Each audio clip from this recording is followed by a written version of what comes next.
میں free lance کام کرتا ہوں اور مجھے اپنے کام کی فلیکسیبلٹی بہت پسند ہے۔ اپنا شیڈیول خود سیٹ کرنا، کہیں سے بھی کام کرنا اور ٹریول کا مزہ لینا، یہ سب مجھے میرے کام کے ساتھ ملتا ہے۔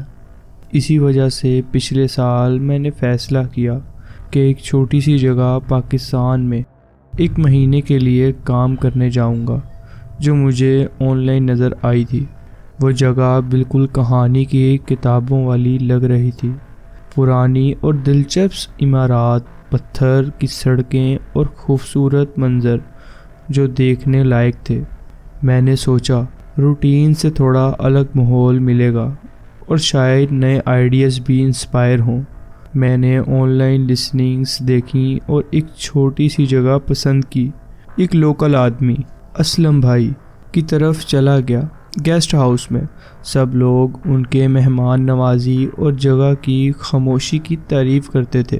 پکچرز بھی بہت کوزی لگ رہی تھیں، پرانے اسٹائل کا ڈیکور اور ایک ہوم اوے فرام ہوم کا ماحول، سب کچھ پرفیکٹ لگ رہا تھا۔ اسی لیے میں نے بنا کسی سوچ وچار کے بکنگ کر دی۔ جب میں وہاں پہنچا، اسلم بھائی دروازے کے باہر خود میرا انتظار کر رہے تھے۔ ان کا ڈیمینور بہت فرینڈلی تھا، ایک 50 کے لگ بھگ کے لمبے پتلے آدمی جن کا چہرے پہ مسکراہٹ تھی۔ انہوں نے میرے بیگز اندر لیے، مجھے پورا گیسٹ ہاؤس کا ٹور دیا اور ہر چیز سمجھائی۔ ان کی سوچ بوجھ اور تھاؤٹ فل نیچر مجھے اچھی لگی۔ گیسٹ ہاؤس اصلی زندگی میں تصورات سے بھی بہترین نکلا۔ پرانی لکڑی کی فلور لیس کے پردے اور اینٹیک فرنیچر نے اس جگہ کو ایک یونیک سی وارمتھ دی ہوئی تھی۔ اسلم بھائی نے مجھے کچھ لوکل جگہ ریکمینڈڈ کی، کیفیز اور چلنے کی راستے، اور کہا کہ اگر مجھے کچھ چاہیے ہو تو انہیں ضرور بتائے۔ شروع کے کچھ دن بہت ڈریمی گزرے۔ صبح اپنے پروجیکٹس پہ کام کرتا اور شام میں آس پاس ایکسپلور کرتا، چھوٹی سی مارکیٹ، لوکل کھانا اور نئی جگہ کے مزے لینا۔ گیسٹ ہاؤس بالکل ویسا ہی کوزی تھا جیسا تصور کیا تھا، اور میں اس جگہ کو اپنے گھر سمجھنے لگا۔ لیکن پھر عجیب سی چیزیں ہونے لگیں۔ شروع میں مجھے لگتا تھا کہ کوئی میرے کمرے کے باہر سے گزرتا ہے۔ پہلے مجھے لگا کہ شاید کوئی پڑوسی یا گزرتا ہوا مسافر ہوگا، لیکن بار بار یہ چیز ہونے لگی۔ ایک شیڈو نظر آتا اور جیسے ہی میں دیکھتا وہ کارنر کے پیچھے چلا جاتا۔ ایک دن مجھے فائنلی سمجھ آیا کہ وہ کون تھا، اسلم بھائی۔ وہ سائیڈ واک پر نہیں بلکہ میرے کمرے کی کھڑکی کے پاس کھڑے مجھے دیکھ رہے تھے۔ جب انہوں نے دیکھا کہ میں انہیں دیکھ رہا ہوں تو انہوں نے ہاتھ ہلایا اور گارڈن کی طرف اشارہ کیا جیسے وہ پلانٹس دیکھ رہے ہوں۔ میں باہر آیا اور پوچھا، سب ٹھیک ہے؟ وہ بولے، ہاں، بس چیک کر رہا تھا کہ سب ٹھیک چل رہا ہے، تم فکر مت کرو۔ ان کی بات اور مسکراہٹ نارمل لگ رہی تھی، لیکن مجھے کچھ عجیب سا محسوس ہوا، جیسے وہ مجھے دیکھ رہے ہوں، صرف پلانٹس نہیں۔ میں نے اپنے آپ کو تسلی دی کہ وہ صرف فرینڈلی ہونے کی کوشش کر رہے ہیں، لیکن اگلے کچھ دن وہ پھر سے وہی چیز کرتے رہے، کھڑکی کے باہر سے گزرتے اور جب بھی میں دیکھتا وہ وہی پولائٹ مسکراہٹ دیتے اور چلے جاتے۔ ایک رات کچھ عجیب ہوا۔ میں لیٹ نائٹ کام کرتا ہوئے ڈیسک پر سو گیا۔ رات کے 2 بج رہے تھے جب میری آنکھ کھلی۔ سب کچھ اندھیرے میں تھا، صرف لیپ ٹاپ کی اسکرین کی ہلکی روشنی تھی۔ میں اٹھ کر اپنے بستر میں جانے ہی والا تھا کہ مجھے ایک عجیب سا احساس ہوا، جیسے کوئی میرے کمرے کے باہر کھڑا ہو۔ دروازے کے نیچے سے ایک ہلکی سی شیڈو دکھ رہی تھی۔ مجھے کچھ آوازیں سنائی دیں، ہلکے سے پیر کھسکنے کی آوازیں۔ میں دروازے کے پاس گیا اور پوچھا، کوئی ہے؟ لیکن جواب نہیں آیا۔ پھر ایک سافٹ نوک سنائی دی۔ میں دروازہ ہلکا سا کھولا اور دیکھا کہ اسلم بھائی وہاں کھڑے ہیں۔ ان کا چہرہ عجیب سا لگ رہا تھا، جیسے وہ کسی ٹرانس میں ہوں۔ میں نے پوچھا، اس وقت آپ یہاں کیا کر رہے ہیں؟ وہ بولے، بس چیک کر رہا ہوں کہ سب ٹھیک ہے۔ لیکن ان کی بات اور ان کا طریقہ ایک دم عجیب تھا۔ میں نے ترنت دروازہ بند کیا اور لاک لگا دیا۔ اگلی صبح کچن میں ایک نوٹ تھا جس پر لکھا تھا، پائپ چیک کر رہا تھا، معافی چاہتا ہوں اگر ڈسٹرب کیا ہو۔ اس رات میں نے اپنے دروازے کے آگے ایک چیئر رکھی اور فون اپنے پاس رکھا۔ رات کے 2 بجے مجھے پھر وہی شفل سنائی دی جو میرے دروازے کے پاس رک گئی۔ میں نے دروازہ نہیں کھولا۔ اگلے دن بنا کسی دیر کے میں نے اپنے بیگز پیک کیے اور وہاں سے نکل گیا۔ وہ جگہ کبھی بھول نہیں سکتا، اور کبھی کبھار سوچتا ہوں کہ اور کتنے لوگ وہاں رکتے ہوں گے بنا یہ جانے کہ کوئی انہیں دیکھ رہا تھا۔ یہ بات 2021 کی ہے۔ میں ایک فوٹوگرافر ہوں اور اس وقت میں پاکستان کے ناردرن ایریاز میں اپنی فوٹوگرافی کے لیے سفر کر رہا تھا۔ ہر جگہ خدائی مکان، خدائی راستے اور وہ جگہیں ڈھونڈ رہا تھا جو عام طور پر لوگ نہیں دیکھتے۔ میرا مقصد تھا اپنی فوٹوگرافی کے لیے ایک نئے نظریہ اور الگ جگہ کا تجربہ لینا۔ میں زیادہ تر چھوٹے گاؤں کی ہاسٹلز میں رکتا اور لوکل ٹرانسپورٹ کو یوز کرتا تھا۔ ہر چیز ٹھیک چل رہی تھی، لیکن ایک دن ایسا آیا جو میں کبھی بھول نہیں سکتا، اور یہ دن ایک اچھا طریقے سے یاد رہنے والا نہیں تھا۔ میں ایک چھوٹے گاؤں میں تھا جو عام ٹورسٹ اسپاٹ سے تھوڑا الگ تھا۔ میں نے ڈیسائیڈ کیا کہ قریب کے شہر کا رخ کروں جو گاؤں سے لگ بھگ 1.5 گھنٹے کی دوری پر تھا۔ وہاں میرا کچھ دوست آنے والے تھے۔ گاؤں خود ایک پرانی کہانی کی طرح تھا، تنگ گلیاں اور مکان جو شاید پچھلے کئی صدیوں سے ویسے ہی حالت میں تھے۔ صبح میں اپنے کیمرہ گیئر کے ساتھ کافی چل چکا تھا، اس لیے میں ایک ٹیکسی لینے کا سوچا۔ لوگوں سے پوچھنے پر مجھے ایک لوکل ڈرائیور کا نمبر ملا۔ فون کرنے کے لگ بھگ 10 منٹ بعد ایک پرانی بیٹ اپ سی گاڑی میری طرف آئی۔ ڈرائیور ایک عمر دراز آدمی تھا، شاید 50s کے آس پاس۔ اس نے ایک پرانی لیدر کی جیکٹ پہنی ہوئی تھی اور ایک گھنی مونچھ اور داڑھی اس کے چہرے کا زیادہ تر حصہ چھپا رہی تھی۔ اس کے چہرے پر زندگی کی مشکلیں لکھی ہوئی تھیں اور اس کی تیز نظریں ادھر ادھر جا رہی تھیں، جیسے وہ کسی چیز کے انتظار کر رہا ہو۔ مجھے اس شہر جانا ہے، لے چلیں گے؟ میں نے پوچھا۔ اس نے اپنے ہاتھ سے پیچھے سیٹ کی طرف اشارہ کیا اور کہا، بیٹھ جاؤ۔ شروعات سے ہی اس آدمی میں کچھ عجیب سا تھا، لیکن میں نے اس کا زیادہ سوچا نہیں۔ میں نے سوچا کہ شاید وہ ایک لوکل آدمی ہے جو ٹورسٹ کی عادت نہیں رکھتا، اور یہ ایکسپیرینس مجھے ایک اتھینٹک محسوس ہوگا۔ ٹیکسی میں بیٹھنے کے کچھ ہی دیر بعد، لگ بھگ 30 منٹ کے بعد، وہ اچانک ایک چھوٹی سی پتھری روڈ پر مڑ گیا۔ میں حیران ہوا، لیکن میں نے سوچا شاید یہ ایک شارٹ کٹ ہے۔ یہ شارٹ کٹ ہے؟ میں ہلکی سی مسکراہٹ کے ساتھ پوچھا۔ وہ سیدھا دیکھتا رہا اور کہا، ہاں شارٹ کٹ ہے۔ اس کا لہجہ بالکل سیدھا تھا، جیسے کوئی ڈیٹیل دینے کا شوق نہیں ہو، لیکن اس وقت مجھے اندر سے عجیب سی گھبراہٹ محسوس ہو رہی تھی۔ راستہ جنگل کی طرف جا رہا تھا اور کچھ ہی دیر میں روڈ غائب ہو گئی۔ ہر طرف گھنا جنگل تھا اور ٹیکسی ایک کچے راستے پر چل رہی تھی۔ میں نے زیادہ زور سے کہا، یہ راستہ اس شہر کی طرف ہی جا رہا ہے نا؟ اس نے ریئر ویو مرر میں میری طرف دیکھا۔ اس کی نظریں عجیب اور سمجھ میں نہ آنے والی تھیں۔ تیز راستہ، اس نے بس اتنا کہا۔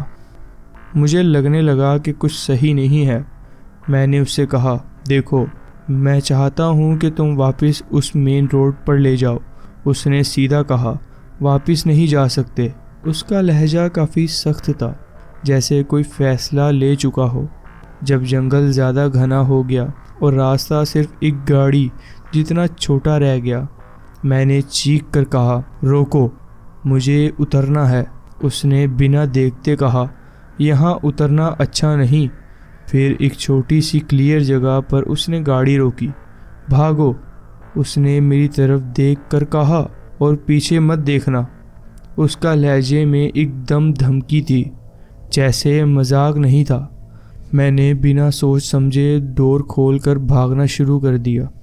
گھنے پیڑ، درخت اور جھاڑیاں مجھے گرانے کی کوشش کرتی رہیں، لیکن میں نے رکنا نہیں تھا۔ ہر وقت مجھے لگتا تھا کہ کوئی میرے پیچھے ہے، لیکن صرف خاموشی تھی۔ کافی دور جانے کے بعد مجھے ایک پیوڈ روڈ ملی اور ایک کپل نے مجھے پک اپ کر کے سیف جگہ چھوڑ دیا۔ آج تک مجھے سمجھ نہیں آتا ہے وہ ڈرائیور مجھے ڈرا رہا تھا یا سچ میں بچا رہا تھا۔ بس اس کا کہنا یاد ہے، بھاگو۔ لاسٹ سمر میں نے ڈیسائیڈ کیا تھا کہ اس دفعہ مجھے پاکستان میں ایک ایسی جگہ ایکسپلور کرنی ہے جہاں میں کبھی نہیں گیا ہوں۔ میرے لیے نئی جگہوں کو دیکھنا صرف کام سے بریک لینا نہیں، بلکہ اپنے آپ سے دوبارہ کنیکٹ ہونے کا طریقہ ہے۔ ایسی جگہ ڈھونڈنا جہاں زندگی کا ایک پرانا اور اصل رنگ ابھی بھی باقی ہو۔ میں اکثر سوچتا ہوں کہ روٹین سے ہٹ کر زندگی کے نئے رنگ دیکھنے چاہیے۔ اس دفعہ میں ایک چھوٹے اور دور دراز گاؤں کو اور رخ کیا جو ناردرن پاکستان کے پہاڑوں میں تھا۔ یہ گاؤں شہروں کی بھیڑ بھاڑ سے، دنیا کے شور سے بالکل الگ تھا۔ گاؤں پرانی دنیا کی ایک جیتی جاگتی تصویر لگ رہا تھا۔ پتلی گلیاں جن میں پرانے پتھر کے راستے تھے اور چھوٹی چھوٹی عمارتیں جن کے دیواروں پہ سفید رنگ اور رنگ برنگے دروازے اور کھڑکیاں تھیں۔ یہاں کے لوگ بہت پیارے اور مہمان نواز تھے، ایک ایسے مہمان نواز جو دل سے لگتے ہوں۔ میں نے ایک چھوٹی سی فیملی رن ان میں رکھا تھا، ایک مڈل ایجڈ کپل اور ان کا ٹین ایج بیٹا جو مجھے انگلش پریکٹس کرنے میں کوشش کر رہا تھا۔ ان لوگوں کے ساتھ رہنا اور ان کا سمپل اور پیار بھرا رویہ مجھے بہت اچھا لگا۔ میں دن کے وقت پہاڑوں میں گھومتا، لوکل مارکیٹ دیکھتا اور ان کیس کام میں مدد کرتا۔ یہ سب بالکل پرفیکٹ لگ رہا تھا، مگر ایک چیز مجھے ڈسٹرب کر رہی تھی۔ ایک بزرگ شخص تھا، شاید 70s کے آس پاس، جن کی آنکھوں میں ایک عجیب سی گہرائی تھی۔ وہ مجھے گھور کر دیکھتا تھا، بنا کسی اسمائل یا رسپانس کے۔ مجھے پہلی بار وہ ولیج اسکوائر کے انٹریس پر نظر آیا۔ میں جب بھی انہیں دیکھتا، ان کا گھورنا اور اس بے تعلقی بھرا رویہ مجھے عجیب لگتا۔ میں نے اس بات کو نظر انداز کرنا چاہا، مگر ان کا دیکھنے کا طریقہ مجھے عجیب اور انکمفرٹیبل لگتا تھا۔ ایک دن جب میں گاؤں کے پاس والی پہاڑیوں میں گھوم رہا تھا، مجھے محسوس ہوا کہ وہ مجھے پیچھے سے دیکھ رہے ہیں۔ میں نے کیجولی ان کو نوٹ کیا، لیکن وہ بس چپ چاپ مجھے گھورتے رہے۔ ان واقعات نے مجھے اتنا پریشان کر دیا کہ میں نے اپنی ان کیپر سے بات کی۔ انہوں نے مجھے بتایا کہ ان کا نام عبدالحمید ہے اور وہ گاؤں کے پرانے لوگوں میں ہیں، بالکل ہارملیس ہیں، لیکن ان کی بات سے مجھے تسلی نہیں ہوئی۔ رات کو مجھے اپنے کمرے کے باہر پتھر پہ کسی کے قدموں کی آواز سنائی دی۔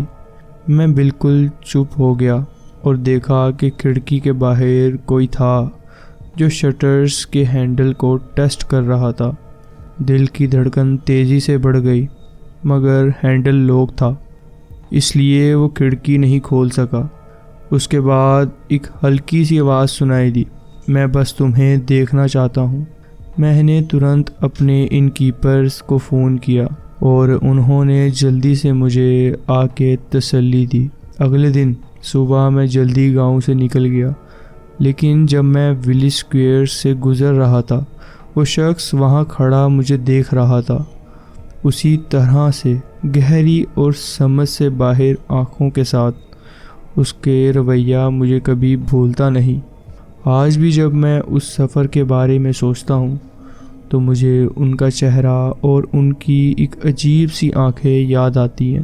شاید ان کا ارادہ صرف کیوریس تھا یا شاید کچھ اور، مگر ان کا دیکھنے کا طریقہ ایک وارننگ لگتا تھا کہ سب سے سیف جگہوں میں بھی چھپا ہوا خطرہ ہو سکتا ہے۔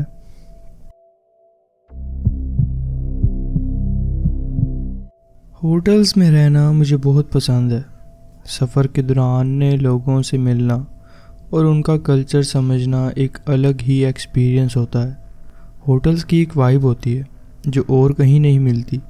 کامن روم شیئر کرتے ہیں، کبھی مل کر کھانا بناتے ہیں اور چھوٹی سی ایک کمیونٹی بن جاتی ہے۔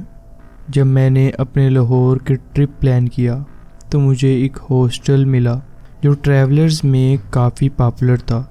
ہر کوئی اس کی طرف رجوع کر رہا تھا کہ یہ فرینڈز بنانے کے لیے بیسٹ پلیس ہے اور لوکیشن بھی زبردست ہے۔ جب میں وہاں پہنچا تو ہاسٹل واقعی بہت اچھا تھا۔ سٹاف فرینڈلی تھا، جگہ کلرفل اور لائیولی تھی، اور ہر رات گروپ ڈنرز اور چھوٹے ایونٹس ہوتے تھے۔ میرا ڈون سٹائل روم تھا جس میں 6 لوگ تھے، لڑکے اور لڑکیاں مکس۔ ایک لڑکی الینا سے میری اچھی دوستی ہو گئی۔ ہم دونوں ساتھ ایکسپلور کرتے، لوکل جگہوں پہ گھومتے اور اپنے اپنے شہروں کی کہانیاں شیئر کرتے۔ ہمارے روم کا ایک اور روم میٹ تھا، عثمان۔ وہ کچھ سال بڑا لگتا تھا، ریلیکسڈ نیچر کا۔ شروع میں لگا کہ وہ بس فرینڈلی ہے، چھوٹی موٹی باتیں کرتا تھا، کہاں سے ہو، کب تک رکو گے، وغیرہ وغیرہ۔ لیکن اگلے کچھ دنوں میں میں نے دیکھا کہ وہ ہر وقت آس پاس رہتا ہے، زیادہ ہی نظر رکھتا ہے۔ جب باقی لوگ ادھر ادھر جاتے ہیں، عثمان اکثر وہیں ہوتا ہے، ہمیشہ دیکھتے رہنے والا آدمی۔ ایک رات الینا اور میں ڈنر کے لیے ریڈی ہو رہے تھے۔ عثمان ہمارے پاس کھڑا تھا، بنا بات کرے، بس فون چلانے کا ناٹک کر رہا تھا۔ پھر بولا، ڈنر پہ چلوں تمہارے ساتھ؟ میں نے سوچا چلو، ہاسٹل والے لوگ ایسے ہی ملتے ہیں، لیکن اس کا انداز کچھ عجیب سا تھا، جیسے زیادہ ایگر ہو۔ ڈنر کے دوران اس کے سوال عجیب لگنے لگے، ہر بات مجھ سے ہی کر رہا تھا، اور ایسا لگتا تھا جیسے اس نے سوال پہلے سے سوچ کے رکھے ہوں۔ اگلی صبح میں جلدی نکلا ایکسپلور کرنے کے لیے۔ جب واپس آیا تو دیکھا عثمان میرے بیڈ کے سامنے بیٹھا تھا، جیسے میرا انتظار کر رہا ہو۔ اوہ، تم جلدی واپس آ گئے، اس نے کہا، جیسے اس نے ٹائم ریکارڈ کر رکھا ہو۔ مجھے عجیب لگا، لیکن کیجولی بات کر کے چھوڑ دیا۔ جب میں نے کہا کہ میں الینا کے ساتھ جا رہا ہوں تو مجھے اس کا پتہ تھا کہ وہ شہر چھوڑ چکی ہے، لیکن میں نے جھوٹ بول دیا۔ مجھے اچھا نہیں لگا کہ عثمان میری ہر حرکت کا اتنا دھیان دے رہا ہے۔ اس رات مجھ سے میرے روم میں سویا نہیں جا رہا تھا۔ عثمان کا رویہ عجیب تھا، اس کو میری ہر ٹائمنگ کا پتہ تھا، جیسے میری ہر موو کا ریکارڈ رکھتا ہو۔ لیٹ نائٹ کو جب میں ڈنر کے بعد واپس آیا، ڈوم میں اندھیرا تھا، ہر کوئی سو رہا تھا۔ میں آرام سے اپنے بیڈ تک گیا، لیکن ایک ہلکی آواز میری نیند اڑا گئی۔ مجھے لگا کوئی بیڈ پلٹ رہا ہوگا، لیکن آواز میرے بیڈ کے پاس سے تھی۔ میری آنکھیں اندھیرے میں ایڈجسٹ ہوئیں تو دیکھا عثمان میرے بیڈ کے پاس کھڑا تھا۔ وہ بس مجھے گھور رہا تھا، بنا ہلے، ایک عجیب اسمائل کے ساتھ۔ میرا دل زور سے دھڑک رہا تھا، لیکن میں شانت رہا۔ عثمان، یہاں کیا کر رہے ہو؟ میں نے پوچھا۔ اس کا جواب آیا، بس چیک کر رہا تھا کہ تم ٹھیک ہو۔ اس رات مجھے بالکل نیند نہیں آئی۔ صبح بنا کسی کو بتائے میں نے اپنے بیگز پیک کیے اور ہاسٹل سے نکل گیا۔ اس کی وہ کریپی اسمائل اور اس کی ہر حرکت میرے دماغ میں گھوم رہی تھی۔ یہ ایکسپیرینس میرا سفر کرنے کی عادت بدل گیا۔ اب بھی مجھے نئے لوگوں سے ملنا اچھا لگتا ہے، لیکن اب میں زیادہ کیشیس نہیں ہوں۔ ہر ہاسٹل میں میں اپنا سامان ریڈی رکھتا ہوں اور اپنی سیفٹی کا دھیان دیتا ہوں۔ آپ کے ساتھ بھی کبھی ایسا کچھ ہوا ہے؟ مجھے کمنٹس میں ضرور بتائیں، اور ڈسکرپشن میں دیے گئے ای میل پہ اپنی سٹوری شیئر کرنا نہ بھولیں، اور اسی طرح کی ریئل لائف چیلز کے لیے چینلز کو سبسکرائب کریں۔